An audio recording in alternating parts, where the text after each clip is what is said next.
some little tips and tricks for installing both these things. Tappet plates are out now, and the HPA valves are out as well. Tappet plates just come as they are. Watch my install video or disassembly video to show you how to install this. Essentially, you take apart the entire replica and then you put the screw through that hole just here, and then it slides back and forth. One thing to note is that as it's now aluminium, you've got metal on metal contact. So I recommend greasing. I use super lube, which is really good for everything. I recommend greasing the back of the tappet plate when you install it, and also greasing the top, as this will ride underneath this little metal ledge. And then I've also recommended that you grease under here as well, just to give it a bit of grease so that it's not constantly rubbing against the gearbox housing.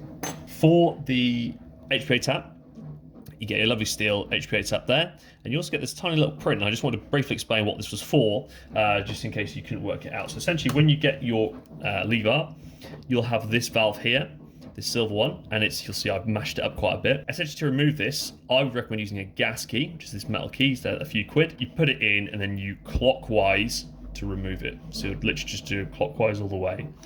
In the case of you don't have one of these valves, because not everyone will have them, I've included this tiny little print, which should do the trick. So essentially what you should do is take the little print. You see it's got these two little Lego bricky teeth on there.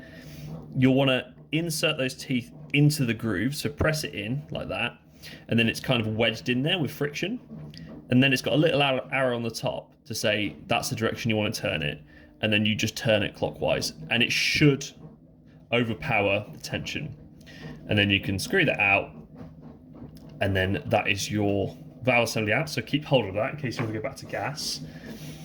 Grab your valve, and then just remember it's anti-clockwise to thread in. So I would slightly turn it clockwise until you feel the teeth seat, and then start turning anti-clockwise. Now I have found that you really don't need to torque these down very much. I found that you can actually hand tighten them. So I'm tightening it till it's pretty much snug. So I can't really turn it anymore without using any extreme amounts of force. And because there's an O-ring sat underneath, it should easily be enough tension to keep that from leaking.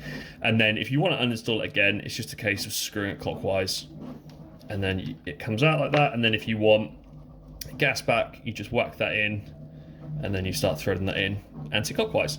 So that's just a really simple overview of these two parts. These are now both available, brushplaceairsoft.co.uk.